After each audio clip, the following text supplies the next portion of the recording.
A swing and a miss. Given the recent Blue Jay run in the World Series, I thought it might be appropriate to throw in a baseball analogy here and there when looking at yesterday's federal budget 2025 tabled by the Minister of Finance in the House of Commons. So today we're going to dissect what went on. What are some of the 5 good things? What are some of the 10 bad things? And what are some of the things that were absent in the budget this year? But let's start with this basic premise. Countries can achieve national increase in wealth through good policy. This kind of policy allows capital to accumulate and entrepreneurs to innovate, hire, and expand. It provides for stable currency, predictability in the economic structure, and it allows for investors to invest without fear of punitive confiscation through taxation.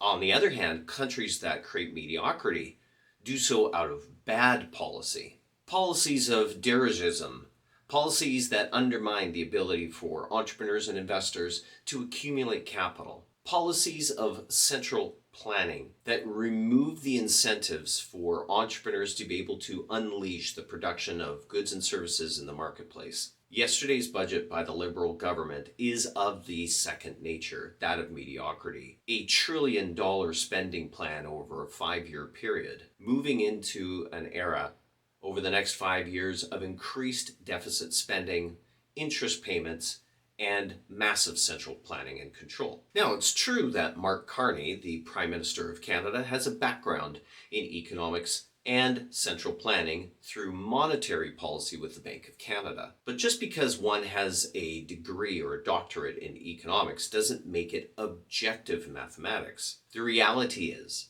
that economic math is not absolute. It's not like physics or chemistry where a result has to come out from calculation. Economics is a dismal science where the uncontrollable variable of human self-interest and human action, that is driven by individual preferences, individual motivations, individual time preferences, will constantly override the decisions of politicians and bureaucrats in their ivory tower. And that is praxeology, the study of human action. And there is no budget, no central planning, no formula that can accurately predict it. In fact, you could put 100 different economists in a room in order to get some answers, and you're probably likely not even going to get consensus. That's because economics is not an absolute science. It's a science of choice. And despite Carney being an economist by trade, ideology drives more decisions than the mathematics do. That ideology is rooted in a belief of superiority of government central planning, reckless deficit spending, and targeted subsidies that cannot replace free market prosperity. The markets in the economy are driven by the invisible hand of the market, that is, the consumer's desires and intentions. Prices are a feedback loop, showing entrepreneurs where to go with their products, their innovation, and their pricing. This feedback loop of prices trumps any knowledge of any bureaucrat or politician sitting in an ivory tower thinking that they possess more knowledge than the market. Before we dive into the budget reaction, let's dive into the state of the Canadian economy. And I think the evidence would show that the Canadian economy is in a bit of rough shape. GDP has absolutely stagnated compared to most other developed countries. Since 2015, GDP has fallen significantly compared to the United States, and during 2025, the GDP has actually fallen on a per capita basis. Unemployment is hovering around just over 7%, and double that for youth in Canada. Capital investment, especially foreign investment, is collapsing in Canada. There has been a runoff, an expatriation of capital where it is going to jurisdictions that are more fairly treating that money. Companies are leaving Canada. Stellantis just announced a couple of weeks ago that their Jeep Compass manufacturing or assembly plant in Brampton is going to be moved to the United States. Resource projects are being stalled. 2 days ago, Canada's largest copper smelter announced their closure. Even recently, the parliamentary budget officer called our fiscal path stupefying, shocking, and unsustainable. Yet the Liberal Party's budget seems to be more of the same. Spend more, intervene more, and control more. But the Austrian economists knew that wealth isn't created by policy, it's created by people, by entrepreneurs, investors, and innovators responding in real time to the demands of the consumer. And they use prices and profits as market signals to direct future capital investments. Government, on the other hand, cannot create wealth. It can only redistribute wealth that has been already created. And every time a government intervenes in the economy, prices are distorted. Those market signals that entrepreneurs rely on are challenged. And this causes misallocation of capital, malinvestments, and the boom and bust cycle. And at the end of the day, government intervention just simply requires more government intervention to fix the problem. Or that's what people who believe in a controlled economy would want you to believe. And that's the vicious cycle that Canada seems to be stuck in right now. So let's move into the budget reaction specifically, and it's not all bad news. The first item of good news is the immediate expensing for manufacturing and processing property. This matches the IRS tax code, where depreciation and capital cost allowance shifts to become expenses in a single year. Businesses will be able to write off these expenses in a single year rather than depreciate them over time. Word of caution here, this is only a temporary ability to do this, and it starts winding down in 2030, but for now, it's a win for the entrepreneur. Second is the expansion and the overhaul of the SHRED program. This is the Scientific Research and Experimental Development Program. The enhanced 35% credit will now apply to up to $6 million in expenditures. And the upper limit for taxable capital is going to be increased to $75 million. The third great news in the budget is the simplification of the qualified investment rules in registered plans. That's for RIFs, RSPs, and TFSAs. It's the removal of this redundant qualified investment scheme, and while it's simple and a small win, it's a win nonetheless. Number 4 is the underused housing tax. This again is a small victory for cutting red tape and common sense. This UHT is going away effective immediately. Number 5 good news is the luxury tax on airplanes and boats. Now, luxury tax on automobiles remains in place, but for those businesses who are expanding or needing boats and airplanes, this is modest but good news. Now, where Ottawa strikes out, it does so exceptionally. It's like leaving the bases loaded and striking out as the third out in the inning when your team is down by 1. So the number 1 red flag is the $1 trillion prosperity illusion. Over the next 5 years, Ottawa has expanded their spending to spend $1 trillion over the next 5 years. That includes $315 billion in infrastructure spending, $210 billion in private research and development, $130 billion on housing. And this, of course, includes the bad math. They had already previously announced a $13 billion housing fund to build 4,000 homes. But if you run your calculator, that shows that each home is going to cost the government, and really that's the taxpayers, $3.25 million per home. $275 billion in industrial development, $60 billion in accelerated depreciation, and $95 billion in new tax incentives. And the problem with all this spending is the anticipated payoff.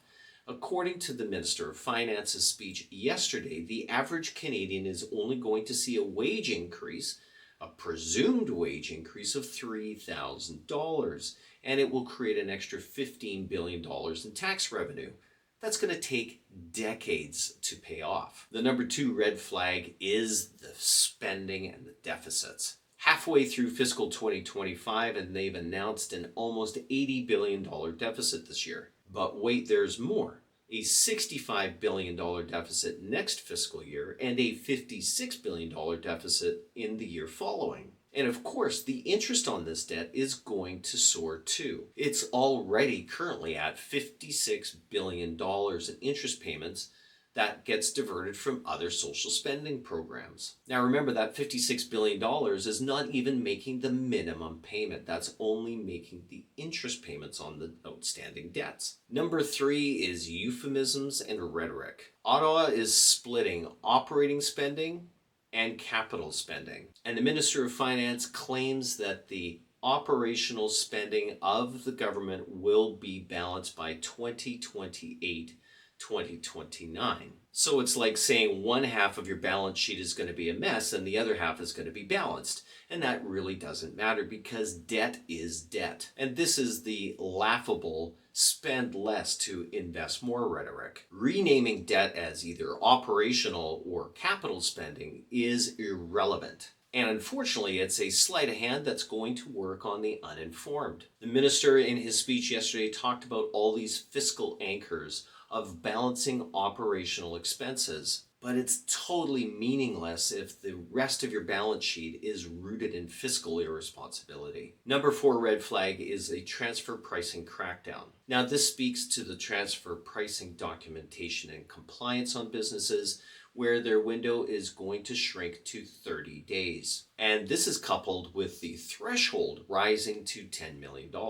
This is going to make cross-border business less agile and more complex. Number 5 on this list is worker reclassification. CRA is now going to share data with Economic and Social Development Canada, and they're going to enforce labor classification. This is going to lead to higher costs and less flexibility for independent contractors. Number 6 is trust and estate planning concerns. Ottawa is basically tightening down the 21 rollover rule in respect of trusts. Indirect transfers are now going to be subject to increased compliance. And taking guard, the general anti-avoidance principles that empower CRA to apply penalties, interest, and tax are going to probably be strengthened in this regard. What this is going to mean is more prickly situations for succession planning and small business estate transfers. Number 7 is automated tax filing. CRA is now going to have discretion in filing tax returns for low-income Canadians. Now, this sounds like a cost-saving measure on the surface, but when the state files your taxes, it doesn't ask you about other credits and deductions that you may be eligible for. This is paternalism dressed up as convenience. Number 8 is the insurance rules and FAPI. Investment income earned by foreign affiliates backing up Canadian insurance risks is now going to be treated as FAPI. That stands for Foreign Accrued Property Income, which is classified as passive income earned by a Canadian taxpayer through a foreign affiliate. At the end of the day, this is going to increase cost for insurance companies that operate on a global basis. Number 9 is new credits for old problems. A refundable credit for personal support workers, a top-up credit to offset rate changes in low-income tax brackets. It's social policy through the Tax Act. More knobs, more dials, and more confusion. And finally, number 10 is sectoral subsidies and dirigism. Canada's Growth Fund is stacking privileges to the selected industries. This chooses winners and losers in the marketplace. And this is all just industrial policy. The basic belief that government can guide and direct markets and capital more efficiently than the free market can. But while bureaucracies entrench, markets react. And that's how we end up with these white elephant projects that nobody wants to complete. Now, what's also interesting about the budget is what we didn't see in it. Number 1, there was no capital gains inclusion increase. This has been floated around since last budget, when the capital gains inclusion rate was set to rise from 50 to 66.5%. There's no comments on the increase to corporate and personal income tax rates that will have to eventually be increased to pay for this deficit spending. Also conspicuously absent, and it is a 406-page budget that I have not yet had the chance to go through. But there's no promises to pay for foreign subsidies to other governments such as Ukraine. Now, any new spending that hasn't already been announced in a budget that is passed would need to be passed legislatively. However, the Prime Minister can call to the Governor General to enforce an order in council. Now, Ludwig von Mises warned us over 100 years ago that by ignoring market prices and the ways that entrepreneurs can direct their investment capital, there is no ability to calculate the spending necessary to stimulate the economy. This is the problem with the socialist calculation method. Bureaucrats don't pay attention to prices. They don't stand to lose or benefit from profit or loss. Therefore, they don't exactly know which projects are going to add value and which ones are not. So government spending always tends to misallocate capital and then declares success in the fact that GDP per capita is increasing, but it's all done on an Excel spreadsheet. And it's all funded by the taxpayer. And all this happens while real purchasing power is falling. And you know what else is falling? Choice. Economic choice. The ability for consumers to guide and control their options. And when these government deficits are funded by central bank purchasing these government bonds, we have monetary destabilization. And when you have an expanding monetary base, you see prices rise. This isn't because manufacturers and entrepreneurs are greedy. This is because it takes more money to buy the same things that it did last year. It's an illusion of success. It's an illusion of prosperity. And it's currency manipulation wrapped up in polite language. So if Ottawa really wanted to believe in Canadians, they would let Canadians run their lives. A path to freedom and prosperity is really simple. Control spending, flatten rates and let the market decide what the prevailing interest rates should be. Stop changing the rules every budget. Let entrepreneurs allocate capital and let them take risks. Let entrepreneurs allocate capital and take risks instead of making the risks public. Let the consumers decide what's valuable and treat deficits like they really are. Unpaid taxes in the future. But in the interim, generational investments are really generational debts, where net zero economies become net zero growth economies. The truth is, government can never rearrange society in order for people to willingly renounce self-interest. And markets can more efficiently allocate capital than bureaucrats can. Real true prosperity comes from the decisions of millions of individuals chasing self-interest, not just from one budget speech full of polarizing rhetoric and logical fallacies. When the Minister of Finance says, "We believe in Canada, so we're spending all this money," what he's really saying is, hey, if you love this country, you'll support these investments. And that doesn't address whether these investments are actually wise or efficient. It's like creating a binary choice between you're either for us or against us, and relying on an appeal to emotion rather than facts. So it's a rhetorical move instead of a sound logical argument. It falls both to the false dichotomy logical fallacy and the appeal to emotion fallacy. Or worse, it's tribalism. If you're against us, then you must be against decency, progress, and justice. It preemptively frames any counter-argument to the position as being illogical and immoral, instead of looking at this catalactically or methodologically at the facts. So if you found this video to be helpful in your discovery of politics, economics, philosophy, history, and financial literacy, make sure you subscribe, like, and watch for upcoming videos.